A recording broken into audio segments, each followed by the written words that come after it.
Welcome to the F.W. de Klerk Foundation's Constitution at Work podcast, the podcast where we explore constitutional issues. I am Daniela Ellerbeck, your host and the manager of the Constitutional Rights Program at the F.W. de Klerk Foundation. Today, we will be discussing the intersection of law, policy, and inclusive economic growth in South Africa. And we are joined by two brilliant minds, Ismail Joosub, the Foundation's Constitutional Advancement Program Manager, and Christo van der Rheede, the Foundation's Executive Director. Also joining us are the Foundation's two interns, Sonia Twongyeirwe and Amirah Hassim, the Constitutional Right and Advancement Program's two interns. Now, they'll also be asking and contributing to some of the questions. Let's dive in. Question 1, Ismail. How has the Constitutional Court interpreted substantive equality, and how should this guide South Africa's broad-based Black economic empowerment and other labor laws? Well, thank you very much for the question, Daniela. I think a great place for us to begin is to talk about substantive equality and to state that substantive equality goes beyond just formal equality. And so when looking at substantive equality, we see that substantive equality in South African law is about transforming society so that we ensure that all people, regardless of their backgrounds, can enjoy equal dignity and opportunity and protection. Substantive equality recognizes that historical and systemic discrimination has indeed created entrenched disadvantages, and that positive measures may indeed be necessary to achieve the genuine equality that we need. So let's look at the legal lay of the land. The Constitutional Court, in the case of the Minister of Finance versus Van Heerden in 2004, they emphasized that equality is not just a right, but that equality is indeed a foundational value of the Constitution. It includes remedial or restitutionary equality, and this then allows for affirmative action to redress past injustices. And there are a number of cases. We look at the case of President versus Hugo in 1997,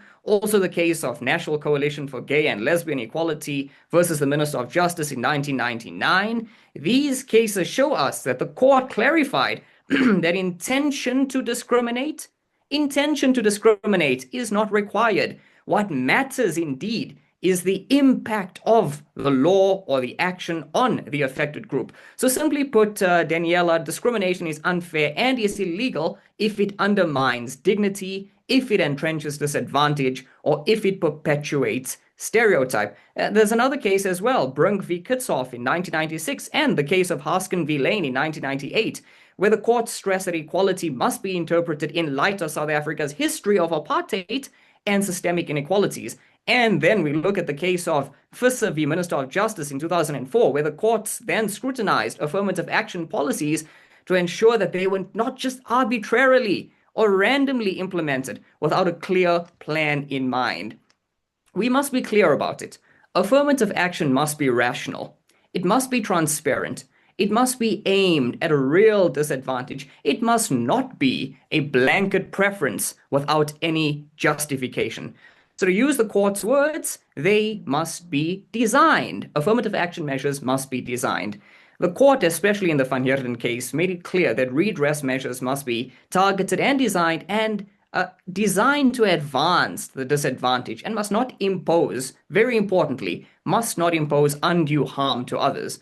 Now, it is unfortunately my view that many current BBBEE policies fail this test. Today, we find that transformative policies from BEE lack the substance required to meet what the courts have said. They often benefit a narrow elite. They lack sunset clauses, which undermines their legitimacy and sustainability. And so substantive equality in South Africa requires a context-sensitive, but an impact-focused approach that acknowledges past injustices, but that supports remedial action, always within the constitutional boundary. These principles are reinforced by what we at the Foundation have said in our submission to Parliament on the Draft Transformation Fund that call for a needs-based and evidence-driven intervention which still meets the constitutional muster, but that avoids rigid demographic formulas that just further entrench exclusion or inefficiency. Thank you, Ismail. The broad-based Black Economic Empowerment Commission and Department of Employment and Labor recently presented to Parliament and both warn of a tick box culture. What reforms are needed, would you say? Well, you're absolutely right, Sonia, and I'm very happy that there was a warning, a cautionary tale of a tick box culture in South Africa. We must be clear about this. We need to shift from inputs to outcomes. And this is simply because we are looking at the impact that policies have on communities. So instead of just measuring ownership, who owns what percentage of a company, or training spend, let's instead track job creation. We know that the only way to beat inequality is to create an inclusive society, an inclusive economy for all South Africans. Let's track SME growth. Let's track our export performance. Perhaps we should have a transformation index based on real economic impact that would be far more meaningful than what we currently have at our disposal. And more than that, the system needs to be independent. We need to have independent auditing mechanisms and an annual public impact report card, because these then eventually could then foster greater accountability and ensure that the intended beneficiaries of transformation policies, and I want to be clear, the intended beneficiaries of transformation policies are indeed the most marginalized in society, particularly unemployed youth and rural communities, that they actually see the results on the ground. For the next question, Christo, the F.W. de Klerk Foundation recently commented on the proposed Transformation Fund. This fund proposes 100 billion rand to support Black-owned businesses. How does this align with economic growth strategies? I think it's very important to give a very comprehensive background in terms of the landscape. We need to understand the funding landscape. Now, the funding landscape in South Africa consists of financial institutions such as your commercial banks, as well as other private entities. But then it also consists of a number of government institutions, such as the National Empowerment Fund, such as the Development Bank of South Africa, such as the Land Bank, the DTIC. A number of these institutions all make funding available for especially Black economic empowerment. And then the big question then that we should ask is, to what extent can we show successes in terms of all of these funds that have been made available? Yes, there are certainly successes. But why is it that almost 30 years after we have rid ourselves from apartheid, that we really struggle to bring about greater equality between especially white business and Black business? And sorry that I frame it that way. And it has everything to do with the approach. I am of the opinion that, and I've served on a number of institutions, and I was involved in Agri-Pakisa, in the National Development Program, also other programs that related to Black economic empowerment. And the big issue that I personally had was the fact that all of the government programs are really fragmented. And unless there's a consolidated approach to ensure that Black businesses get the necessary support that they deserve, and they rightly deserve so, we are just going to spend money that at the end of the day will really reflect a very low return on the investment that we make. Our big challenge with the 100 billion rand fund is to what extent will this really deliver on ensuring that more Black businesses get started and that are successful. We've seen we've seen the extent of success, or the success rate of the Black Industrialist Program that was spearheaded by the DTIC some time ago. And very few Black industrialists really came to the fore and are successful. We've seen quite a number of initiatives. For example, the cell phone company that was launched in KZN, that came to none. And we've seen also a lot of big projects, especially agricultural projects, imploded. And that is not what real Black economic empowerment is about. And then the other big question is, to what extent is there proper oversight? Because I think a big challenge with many of these empowerment funds is there's no proper oversight, especially from Treasury's side. And that's the big worry with this 100 billion rand fund. To what extent will there be proper oversight? But more so, why should we exclude other businesses, for example,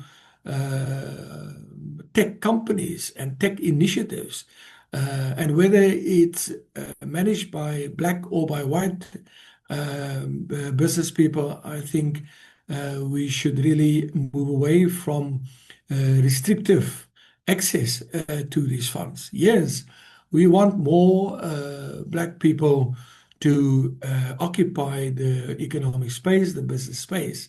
But why can't we be more flexible in terms of partnerships, for example? We've seen the extent to which partnerships, especially in the agriculture sector, has led to great success. But obviously, we need to have a more consolidated approach between all of these different initiatives, from the Land Bank to the National Empowerment Fund, to the Development Bank, DTIC, and even agricultural departments and other economic departments. All of them have initiatives that that embraces the principle of Black economic empowerment. We also have the PIC. We've seen a massive investment in Daybreak, chicken farm, poultry farm, that have resulted in an absolute mess, a wastage of 1 billion rand of pensioners' funds that is managed by the PIC. And we've seen the horrible the suffering because of the suffering by the poultry stock at Daybreak because of poor management, poor governance. And we don't want to, again, find ourselves in that type of quagmire with this 100 billion rand fund. So it faces a number of risks. There's a lot of questions that remain unresolved and unanswered. And thirdly, if we don't learn from the mistakes that were made during the past, I bet you that this 100 billion rand fund will also not deliver the desired results. Thank you so much for the answer, Christo. I completely agree with you. I think that our government, in terms of the 100 billion rand fund, needs to be extremely intentional in the way that they distribute it towards the youth. I do agree with you that partnership and collaboration is definitely the way forward, because if not just having empowerment towards, the different African people who would come and try to open businesses, it would then create like a catapult effect and create business opportunities and more jobs, and that would then help with the unemployment. So I completely agree with you, and yeah, I think you had a really good answer. Just to latch on to the concept of partnerships. Mm-hmm. If you look at the agricultural space where I worked for many years, your commodity organizations, for example, the wool growers, the wine or the wine producers, also the nuts producers, especially the citrus producers, and the livestock producers, they all have massive partnership programs, and they invest a lot of money in Black farmers. The grain farmers, for example, they have a special program. They already have 10,000 Black farmers that receive funding, that receive the best grain seeds, that deliver their produce to the silos, and from the silos, it gets into the commercial market. I am also well averse with the production of raisins along the Orange River, where your colored farmers have pieces of land, and where they produce raisins, they bring all of their um, raisins, they produce together, and they sell it to the co-ops. And that produce is exported, for example, to the Middle Eastern countries, where raisins is very, very popular in terms of, various dishes that are being made and so forth. The wool growers, they have 4,000 black farmers that are already exporting their wool to China. And the sad part is that we would like to see our value chains being expanded so that wool, the raw produce and the raw commodities don't just leave our shores, but that we actually add value to it so that more jobs can be created in the process. And in addition to that, there's a number of great initiatives. For example, PepsiCo have their own trust, the Godiso Trust. They invest in black farmers. They make sure that those black farmers bring skin into the game, because that's very important. This idea of giving people money for free, it just leads to greater corruption and unproductivity, and people spend that money on other stuff, it doesn't contribute to them producing anything of value. Because ultimately, it's about the big picture outcome that we seek. It's about food security. We can hand out land to every person out there. We can assume that everyone is going to farm on that land. But that's where the big risk sits, because if that land is not used productively to produce food for the country, this entire effort of black economic empowerment will actually lead to implosion of the country if it's not managed properly, if there's no return on that investment, and if it doesn't break the culture of dependency. We need to use this opportunity to give greater momentum to productivity, as opposed to consumption and consumerism, because that, in the end of the day, will just lead to greater debt and lead to greater poverty. Ismail, what are the FW de Klerk Foundation's concerns about this transformation fund? You and I co-authored the legal submission, and you had a great hand in the economic aspects of it. Please walk our listeners or viewers through what our concerns are and what stood out for you about the draft transformation fund, how government proposes it should work, and is this feasible or not? No, thank you, Daniela. I'd like to agree with everything Christo has said, especially from an economic perspective as well. And Christo says, you can't just give land to a number of beneficiaries and expect miracles to happen. There needs to be skills development as well in the process. And if you look at some of South Africa's most pressing issues, you see that high youth unemployment is amongst them. You find that crime, you find that low literacy rates, or not just low literacy rates, but education per se, where we have 80% of grade 4 learners unable to read for meaning. And before I kick off on actually answering your question, Daniela, it just pains me that we're missing so many opportunities by having transformation policies like BEE being the wrong example for companies that want to come in and invest in South Africa. Take Starlink, for example. Can you imagine the benefits Starlink would have for South Africa's youth if they were equipped with the skills they need already from an educational perspective, so that they're put on par with their peers across the world in terms of coding, in terms of digital learning and AI and so forth?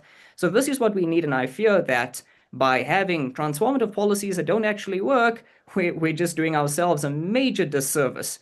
But to answer your question more clearly, I think from a constitutional and from a policy perspective, you're right, we have raised a number of concerns.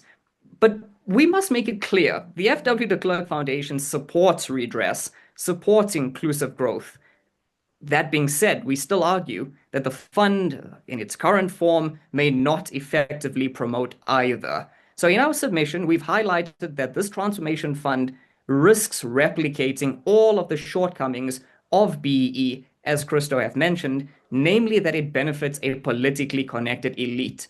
It benefits a politically connected elite rather than addressing the structural inequality or stimulating broad-based economic development.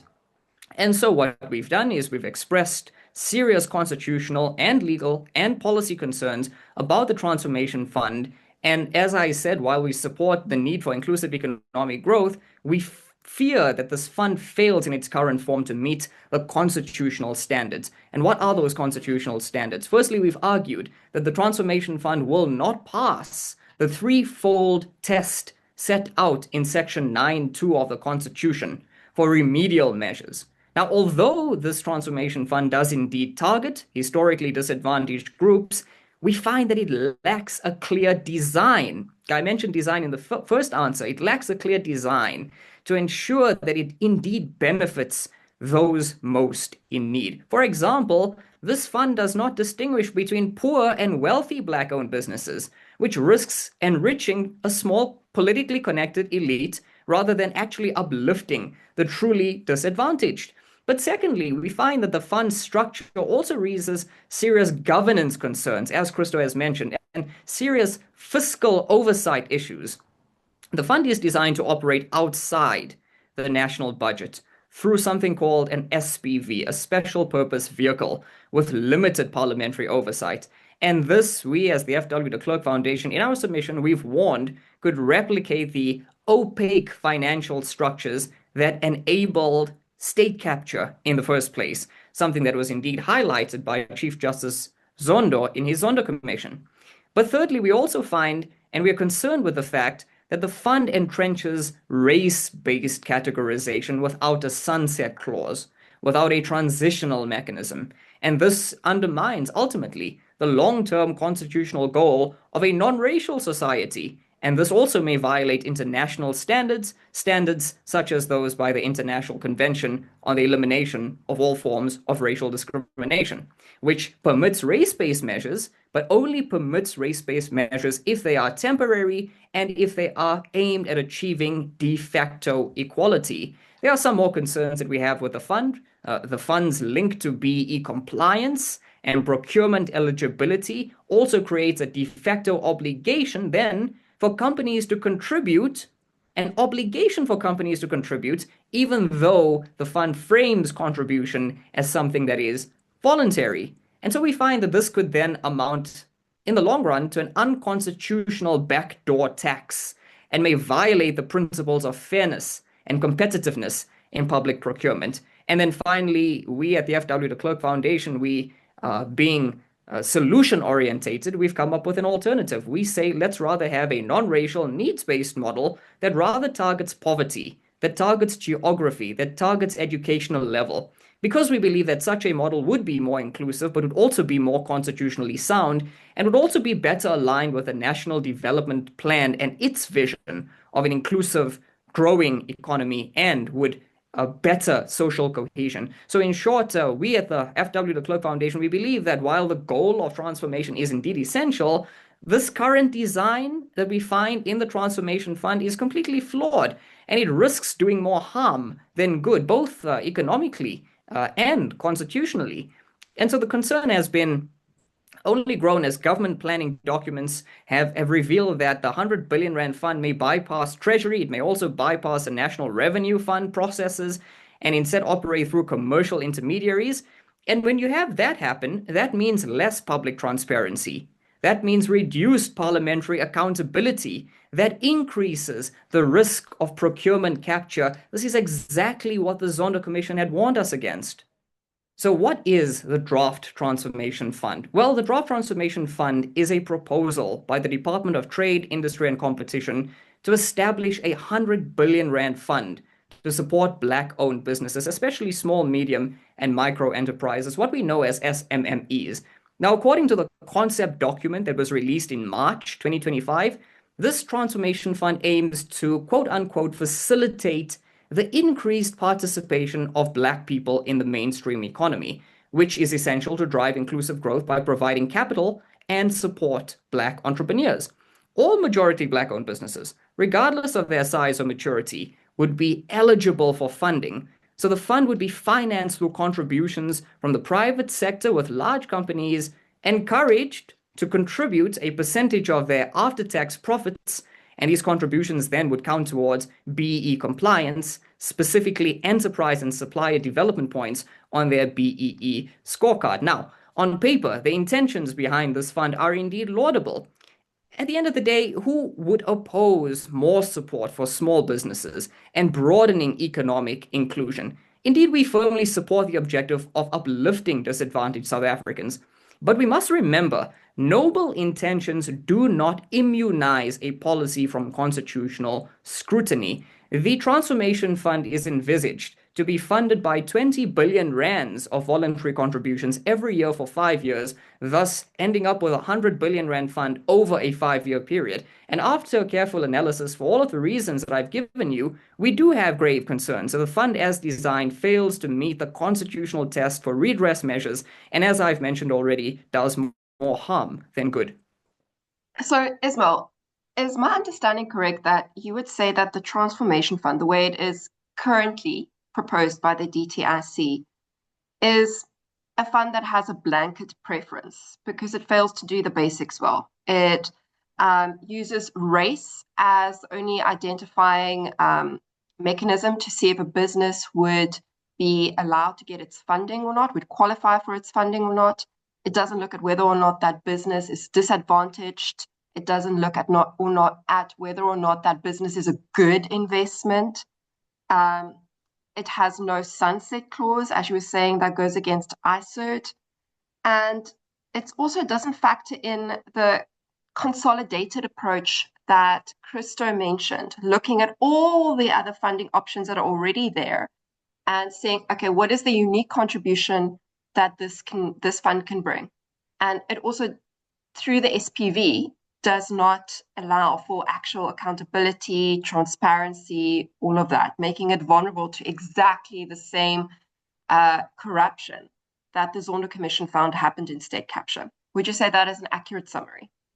Yes, absolutely. I do believe that the summary that you've provided us with is exactly where we stand as a nation when looking at the Transformation Fund. Let's touch on the SPV point that you brought up. I mentioned that this is exactly what the Zondo Commission had warned us against because we'd seen how SPVs had indeed been used for the looting of the state. But I think structurally, when looking at the Transformation Fund, we find that because it doesn't discriminate between what sort of Black enterprise, be it a mature enterprise or be it a developing enterprise, while the intention is still to benefit SMMEs, there is a risk that any Black enterprise might benefit off of this Transformation Fund. And that being said, what that then creates is a feeding trough that mirrors all of the concerns that we have with BEE in general, which is that BEE might just, or the Transformation Fund rather, might just end up becoming a feeding trough for the rich.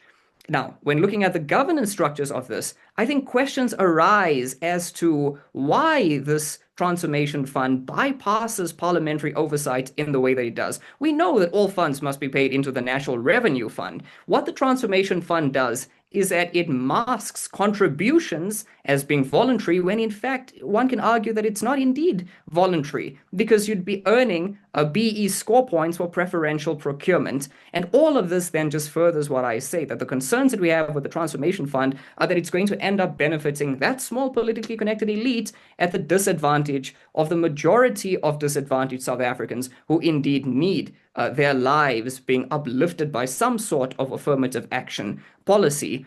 When looking at the sunset clause, President Ramaphosa, I believe it was on the 27th or the 28th of May 2025, in front of Parliament said that he does not intend for transformation policies to live on forever. But it seems as though this Transformation Fund would only further our dependence on policies such as this, because the only way to end, or rather the only way to close the gap of inequality in South Africa is to have policies that actually work, not policies that further inequality, as is seen with this draft Transformation Fund.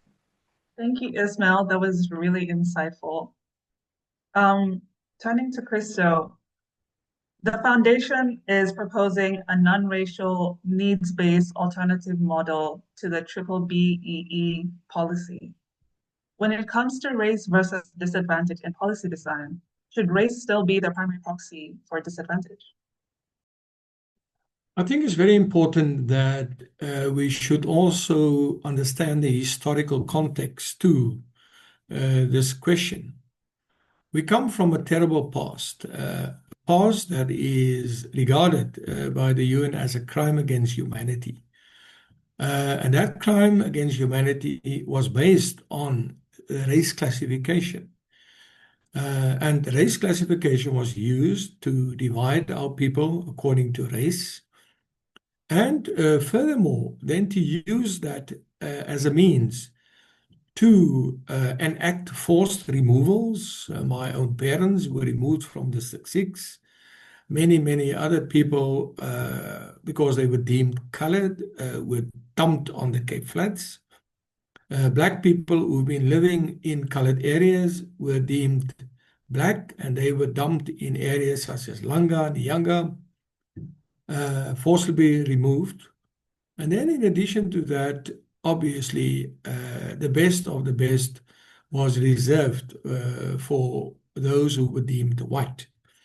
And it's very interesting if you look at literature in terms of how they went about to determine whether you're white or whether you're colored and whether you're black, whether you're Indian, various very brutal means and instruments were used to determine that. And that also led to those who, for example, were black and they, many of them had the opportunity to upgrade themselves. And I use the word upgrade, it's a terrible word to use, but just to show you to the desperateness that went about with the apartheid ideology, and especially the way it was implemented, that black people changed their surnames to upgrade themselves to being colored. Colored people upgrade themselves, those with a lighter skin, fair complexion, upgraded themselves to be white. Unfortunately, and very sadly so, we have seen a society, a new society being formed on the basis of a social construct, because there's no such thing as different races. There's only one race, that's the human race. Yes, we will never deny the different cultural backgrounds, different religious backgrounds of people. But we should be tolerant of, and respectful of each other's views, and should never impose it like it was imposed during apartheid. Even it went so far to distinguish between different Christian religions. The Protestant religion was subscribed to and used as a means to justify apartheid, where the Roman Catholic, religion was seen as from the devil. So various very awful ways of constructing a society based on apartheid ideology. Came 1994. We then agreed to a new constitution, a constitution based on constitutional democratic values. And 3 building blocks on which we premised those values. The first building block, human dignity. Now, that is very important because there's a very, very profound correlation between human dignity and non-racialism. Because the moment I define you in terms of my views, I actually undermine your dignity. I have no right to do so. Secondly, the second building block on which our constitution is premised talks about equality. And the moment I start defining you again in terms of it actually contradicts and undermines that building block in terms of equality. Because now I tell you, no. I again redefine you as colored or as Indian or as white or as black because there's levels of suffering, there's levels of prejudice, and there were levels of advantaging and disadvantaging. And that immediately makes a mockery of the whole concept of equality. And then the third one talks about human rights. You infringe my human rights if you define me in terms of outdated and immoral race classifications by telling me you are colored. Certain rights are not for you and other rights, will be for you. There's no such thing. Our constitution does not distinguish between race. It talks about we, the people of South Africa. That's why we have made it very clear as a foundation. We dead set against any form of race classification because it's an instrument that has led to polarization. It has led to classifying people in terms of all kinds of notions that are actually deemed illogical, unnatural, and more so immoral. And then thirdly, it's so important that we realize the damage that that has done to South Africa. So the reintroduction of reclassification since 1994, and especially by the governing party, and is now being used by various departments to assess, whether you privilege or not privilege, whether you disadvantage or advantage, whether you have to fulfill or the employment equity race targets. That for me is absolutely wrong because it has led to greater polarization, it has led to greater poverty, and it has actually disadvantaged the majority of the poorest of the poor in our country. You just have to go to a municipality where people were appointed on the basis of race, were appointed on employment equity targets, how that has resulted in non-service delivery, completely, or led to a complete implosion of water service delivery, electricity, etc. And if a town does not have water, if the conditions within the town are not conducive for business, what happens? Business move to another town, and we've seen how factories have closed. For example, in Lichtenburg, how big factories there in PE are now closing down. And who are the people who lose their jobs? The poorest of the poor. So what is the alternative to race classification? And as Ismail has alluded to it, we need to look at a more nuanced and a more balanced approach. And an approach that moves away from racial status to social status. And then I want to add a third element to it, competency status. And then look at, for example, projects or programs. We have a beautiful program within the foundation where I worked in the past. We had internship programs, mentoring programs, and whilst I was CEO at Agri SA, I've lost all of my interns because they were sought after.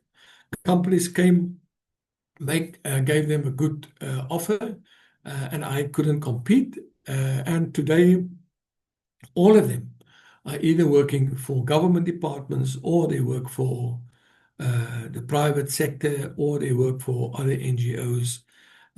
And they are really contributing substantially and very constructively because they followed a pathway, a career pathway. I love to use the term pathways towards a transformed organization, pathways of learnerships, of mentorships, of providing the necessary support for people at the end of the day to help transforming the entity.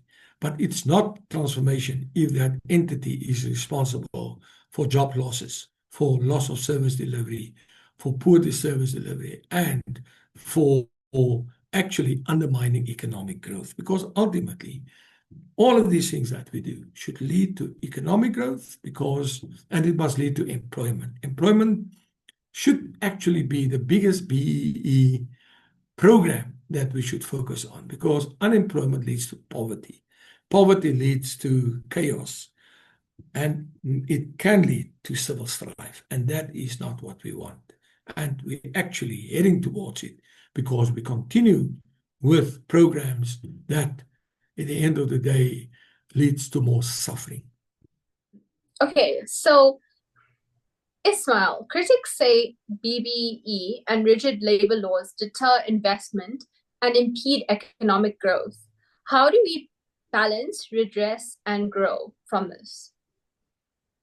Thank you very much. I am in full agreement with what Christo has said. We live in a South Africa where we must realize ourselves as being one race, the human race. It would be thoughtless folly for us to go down a path where race is a criterion for empowerment. And the days of tests are over. The days of wanting to disguise yourself to acquire rights formerly reserved for others are over. South Africans, as the human race, have certain rights, have responsibilities, but also have certain needs. And that's where I'd like to answer your question. Because when looking at how to bolster our economy, on how to attract investment, we've got to create a conducive playing field here at home. And the only way to create a conducive playing field here at home is to make sure that we're shifting away from race-based empowerment, such as BEE and the Transformation Fund, to empowerment that actually does what it's supposed to do, to empower communities. And so we've looked at a number of countries in this regard. One promising direction, for instance, is in what Brazil has been doing with their Bolsa Familia program. India has been doing the same, where they link schemes that demonstrate that social upliftment, socioeconomic need, upliftment succeeds when it targets the root causes of inequality rather than its racial symptoms. So I would say the best thing for us to do in South Africa to put ourselves on par with our peers across the globe in terms of competing with them economically, but also to get back to the heart of what transformation should do, should transform communities, is to look at some of these alternatives. I think what we can also do is look at Starlink as case in point. I've mentioned earlier the benefits of having a company like Starlink, a technological powerhouse, come in to benefit the South African citizens. And Starlink would probably want to come in through not BE, but rather through something like the equity equivalent program. And looking at something like an equity equivalent program, we find that it does what it's supposed to do in terms of benefiting communities. Under equity equivalent programs, companies invest in community projects. They invest in skills development. They invest in rural infrastructure in ways that bring about tangible economic benefits. These lead to more people being employed, more people being skilled, worthy, being trained in critical skills that we need or are lacking in South Africa. These initiatives are scalable. They're measurable. You can count how many people have been employed via these transformative policies. They promote empowerment that builds on human capital, that broadens participation in our economy, that leads to what we at the F.W. de Klerk Foundation would love to see, that being an inclusive, growing economy. There are many other ways that we can go about this. You have something like employee stock option plans as well, where workers are given ownership stakes in companies they help build, but that you don't have one single race-based partner coming in and having control over a large chunk of a company when communities and people and the marginalized themselves do not benefit. We could create economic zones in South Africa that create a more conducive economy for the communities that companies would like to invest in. So to answer your question quite simply, our economy needs to be revamped and rebooted, but done so in a manner that does not continue down a racially regressive path, but provides us with a progressive ideal of not racialism, but socioeconomic need instead. That was a fantastic answer, Ismail. Just to add on to what you were saying of creating economy or creating like different communities to kind of uplift the economy. I think that in South Africa, one of the things that we really need to focus on is maybe going towards the need communities rather than away from them, and having very intentional investment. I mean, we already have a transformation fund that has 100 billion rand, to give to people. Go towards those communities and say, okay, these people need education in certain things. We in South Africa need manufacturing capacity in certain things. Let's go towards like partner with someone, coming from a different country, maybe even China, where they already have such a saturated market. Bring them to South Africa and implement their expertise, but partner with them and give those expertise back to the people. That's just one way that I think that could work. But yeah, I think it's such a fantastic idea. Christo, you mentioned the Public Investment Corporation, or PIC. Now, for our viewers and listeners, the PIC is a South African state-owned asset management company, and it's actually the largest asset manager in Africa. So it's bigger than Allan Gray, it's bigger than Alexander Forbes, all of those places. And in March 2024, just from a quick Google search, I could see that it had approximately 2.7 trillion in assets it was busy managing. Now, you mentioned past bad investments by the PIC. So the PIC is responsible for investing in businesses so that it gets profit from those businesses, so that those profits are used to pay, for example, government employees' pensions and so forth. Now, you mentioned past bad investments by the PIC, which raises the question of whether or not government is able to identify a good business to invest in, whether or not government is able to identify a good investment. Because if it is not, then this transformation fund will also not be able to identify a good business to invest in. And we'll see a lot of this money go towards businesses that are failures from the get-go. Indeed. Remember now, the PIC encompasses the government pension fund. I think the UIF, Unemployment Insurance Fund, sits with it, and another big pension fund also sits with it. So the compensation fund. Compensation fund. I think it is really a massive, massive, massive fund. Now, they have done, and obviously the money cannot just sit there. The money must be invested. And they've, over the past, invested in brilliant initiatives. Take Naspers, for example. I worked at Naspers. The shares were 10 Rand at one stage. Then Naspers started investing in China with Tencent, and that pushed the price up to almost 4,000 Rand a share. Now imagine you bought a share 10 Rand each. I worked there, and the shares now 4,000 Rand each. How rich you have become. Now, those type of investments have led to massive growth within the government employment fund. And that's why they sit with literally trillions of rand. But what are the big principles or the strong principles undergirding the investment? First and foremost, they look for opportunities internationally. Secondly, they look for the best opportunities. In agricultural investments, we've seen they invested in very, very big agricultural companies that have the core business in South Africa, but also have expanded to Namibia, have expanded to Egypt, for example, to produce dates and other delicacies for the Middle Eastern market. You can just think, the role that South African agriculture plays to provide some of the best and the finest produce to the rest of the world. The nut produce sector, that's now almond nuts, macadamia nuts, pecan nuts, These nuts are exported to Switzerland for the Rocher chocolates that we enjoy. It's exported to China, to Japan. There's a massive demand for it. And the PIC invests in these ventures. And who are the beneficiaries? Government employees. Government employee who has worked for 40 years in government can retire with a good pension for the next 30 years or 40 years, depending on how long he or she will live. They will receive a monthly pension. And that pension will also cover medical aid. It will also ensure that there's an annual increase. So it's inflationary linked.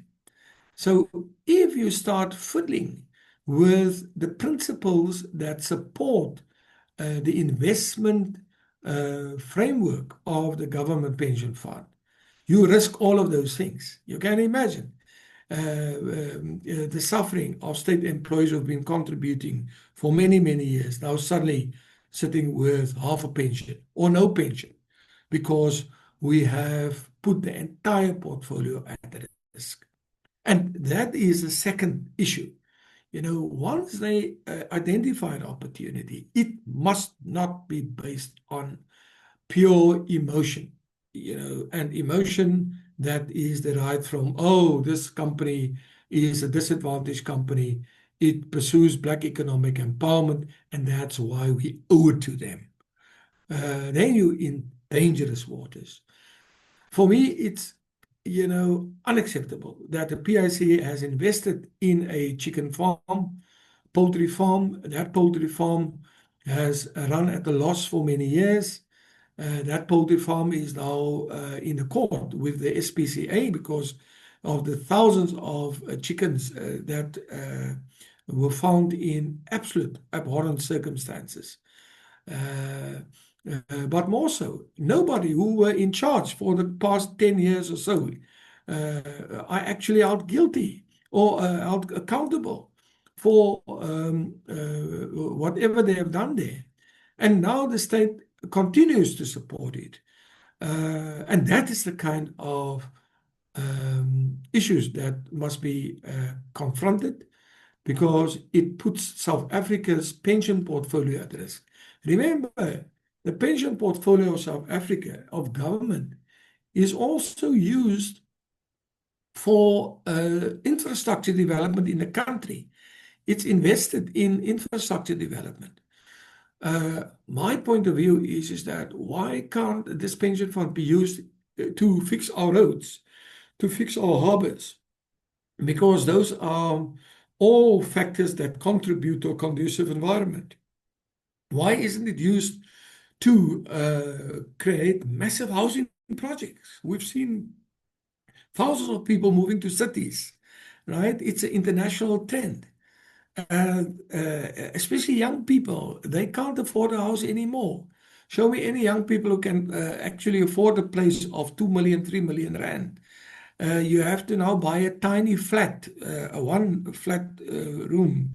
And I mean, if you do not have a great job, then it means you live in that one room flat with a family, which is actually not conducive for your children's future. So I think there must be put huge political pressure on the pension fund to ensure, first and foremost, that they mitigate all risk, that they adhere to sound investment principles, that they continue to seek not only local opportunity, but international opportunities, that they continue to respect the constitutional rights of all pensioners who have invested money in that fund, but fifthly, that they use that fund to kickstart South Africa's economy through infrastructure development and through housing development, because that in itself will create jobs, it will create a return on investment, and it will lead to greater social stability. Thank you so much, Christo. What would you say are the reasons for the failure of BBEE policy despite government endorsement?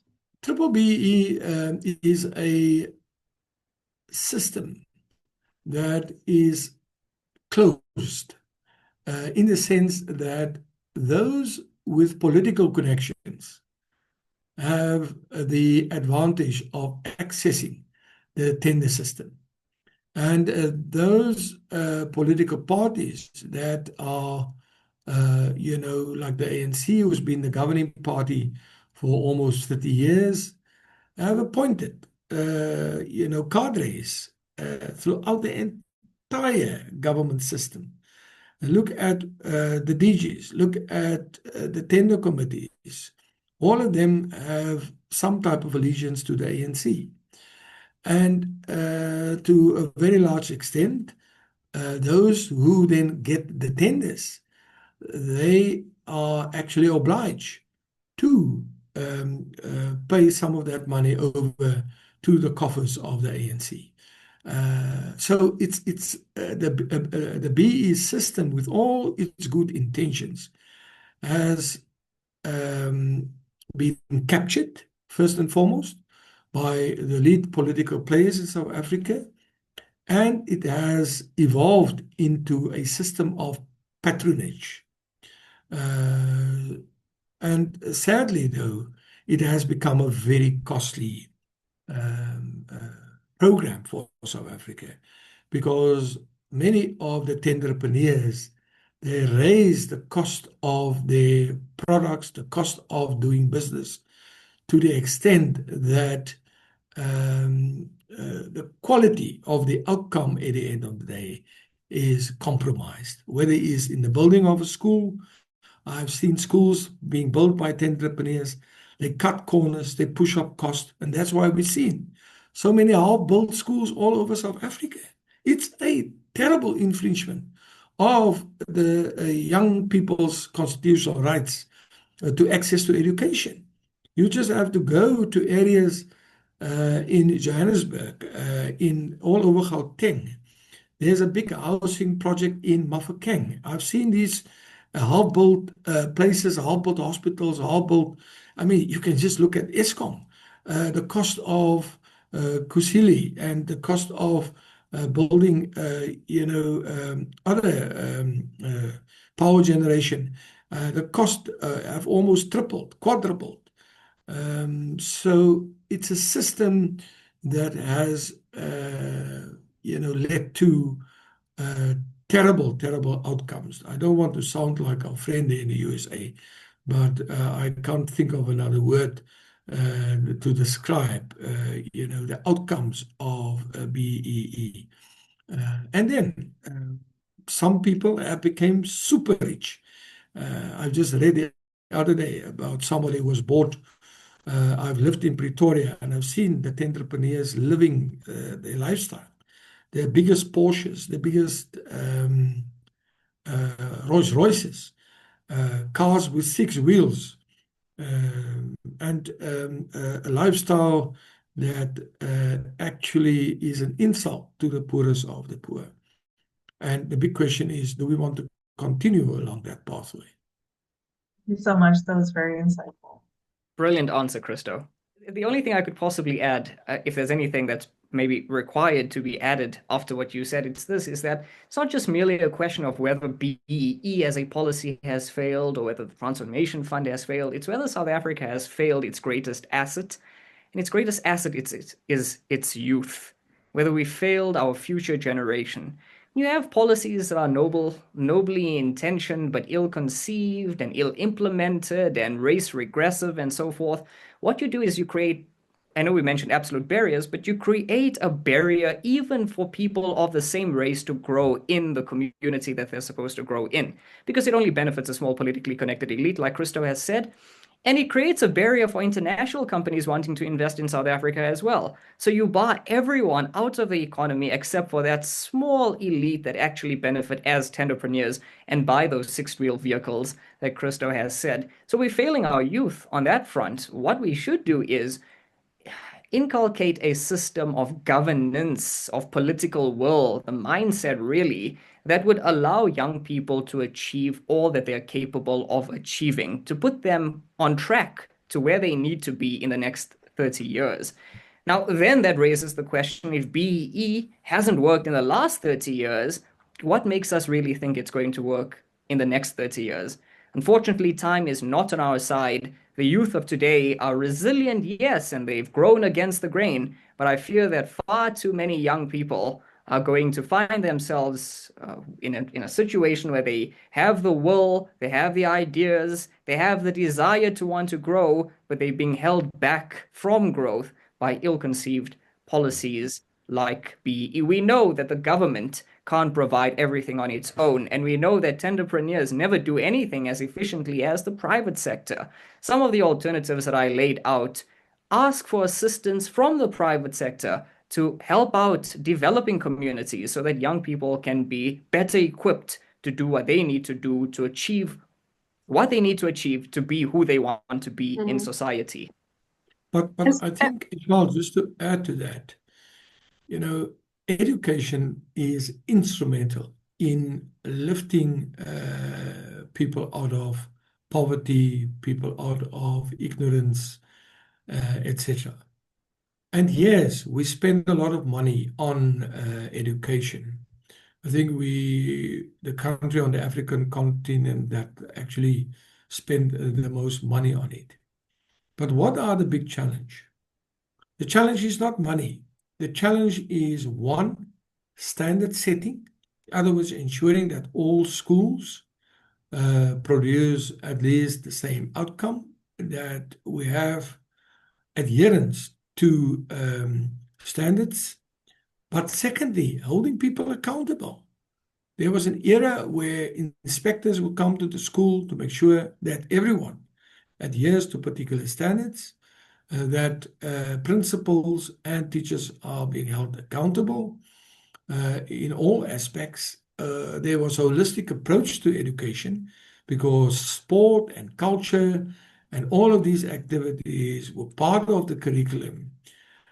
Sadly, though, we have a situation today where many schools actually fail young people because of a lack of accountability by teachers, by school principals, and also complete integration or disintegration of law and order around the school. You can go to many townships. It has become dangerous for children to go to school.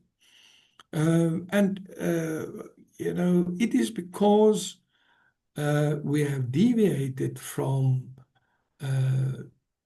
basic values, basic principles, and we allowed political expediency to reign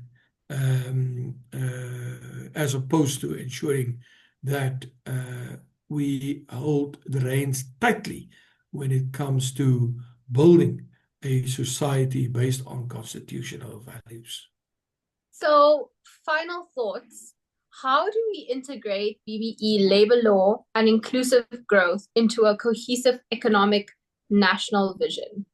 Well, when looking at the national vision of South Africa, we must go back to the Constitution. The Constitution must guide the vision, the shared vision that we want for South Africa. But more than just the foundational values of the Constitution, I believe there must be a renewed sense of constitutionalism in general. When looking at our policies, we must align our transformative policies with the goals of the National Development Plan, that of job creation, that of entrepreneurship, that of social cohesion. When we have policies that don't benefit those who need it the most, we risk shearing the social fabric that is actually meant to keep us together.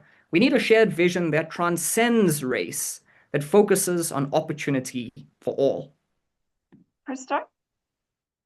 I've listened attentively yesterday to the chairperson of the portfolio committee that's responsible for welfare in South Africa. There was a call or instruction from Treasury that required from SASSA to be much more alert and much more strict when it comes to the payments to beneficiaries. And they have now laid out a very, very stringent set of criteria for people who are qualifying for these social benefits. And the reason for that is simple. There's a lot of corruption, massive corruption. So the chairperson of the Portfolio Committee argues that it will cause a delay. They are not very happy with these stringent measures, etc., etc. So she came up with all kinds of excuses. And the primary excuse is that you cannot blame the failures of SASSA or use the failures of SASSA to actually undermine the right of beneficiaries to get their benefits on time. So they sort of trapped between the devil and the deep blue sea. On the other hand, she made it very clear that the biometric system might be an option to ensure that all beneficiaries actually qualify and that they are properly scrutinized, because you cannot receive a state benefit whilst you also have a job at the same time. But she said that unions are actually against the fact that investigators should actually, start harassing the employers of SASSA to access computers, access personal files, and so forth, to at the end of the day expose corruption. And they're also sort of against the biometric systems and so forth. And then I asked myself the question, why is it that we actually have developed a value chain of corruption in South Africa? And it's actually shocking, because if you take the money that SASSA beneficiaries receive, that money comes from the taxpayer, right? The taxpayer receives it from the work he or she does within the broader economy. So there's the value chain. It starts with the economy. It starts with earning a salary. It starts with paying taxes to SARS. It starts with SARS allocating a portion of the national budget in the region of 400 billion rand to SASSA. And SASSA's job is now to go out and make sure that a proper database is developed, proper criteria is in place, systems are in place to ensure that beneficiaries of the SASSA welfare payouts are indigent and that they really qualify for it. But throughout that value chain, we've seen how different role players, whether it's staff, whether it's politicians, whether it's suppliers, how they actually abuse the system. Now, we've seen the same thing playing out with NSFAS, how certain suppliers have actually abused it. At the end of the day, who suffers?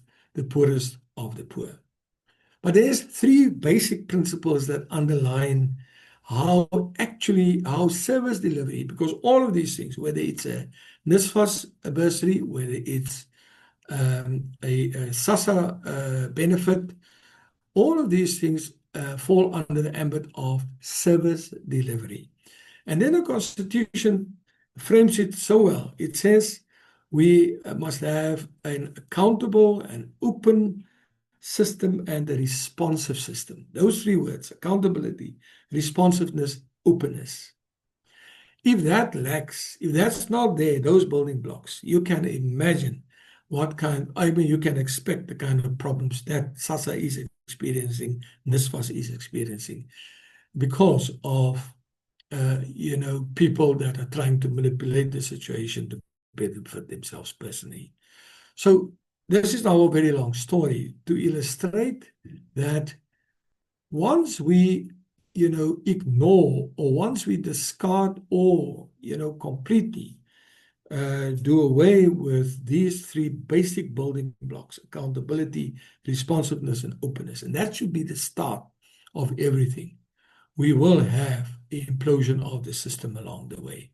So we need to revert back to ensure that we rebuild a system with those building blocks. Otherwise, we're going to fight a losing battle. Christo, what you just said is absolutely shocking.